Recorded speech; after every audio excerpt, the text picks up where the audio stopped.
Qualifier 2 ఈ విజయంతో Punjab Kings IPL 2025 ఫైనల్లో రాయల్ ఛాలెంజర్స్ బెంగళూరుతో తలపడనుంది. ఈ సీజన్లో కొత్త ఐపీఎల్ ఛాంపియన్ ఖాయం కావడంతో క్రికెట్ అభిమానుల్లో ఉత్సాహం నెలకొంది. ఐపీఎల్ 2025 లో ఉత్కంఠంగా సాగిన క్వాలిఫైర్ 2 మ్యాచ్లో పంజాబ్ కింగ్స్ ముంబై ఇండియన్స్ ను 5 వికెట్ల తేడాతో ఓడించి ఫైనల్ కు దూసుకెళ్లింది.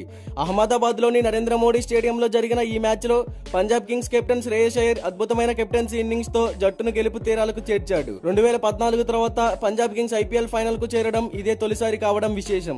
ముందుగా బ్యాటింగ్ చేసిన ముంబై ఇండియన్స్ నిర్ణీత 20 ఓవర్లలో 6 వికెట్ల నష్టానికి 203 పరుగులు చేసింది.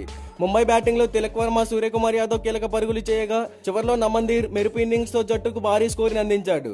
పంజాబ్ బౌలర్లలో అజ్మతుల్లా వమీర్జాయి 2 వికెట్లు తీశాడు. అనంతరం 204 పరుగుల భారీ లక్ష్య ఛేదనకు దిగిన పంజాబ్ కింగ్స్ కెప్టెన్ శ్రేయస్ అయ్యర్ అసాధారణ ప్రదర్శనతో 19 ఓవర్లలోనే 5 వికెట్లు కోల్పోయి లక్ష్యాన్ని ఛేదించింది. శ్రేయస్ అయ్యర్ కేవలం 41 బంతుల్లో 5 ఫోర్లు 8 భారీ సిక్సర్లతో అజేయంగా 87 పరుగులు చేసి మ్యాచ్ విన్నర్ గా నిలిచాడు. ఇంగ్లీష్ నెహాల్ వదేరా కూడా కీలక భాగస్వామ్యాలు నెలకొల్పి అయ్యర్ కు మద్దతునిచ్చారు.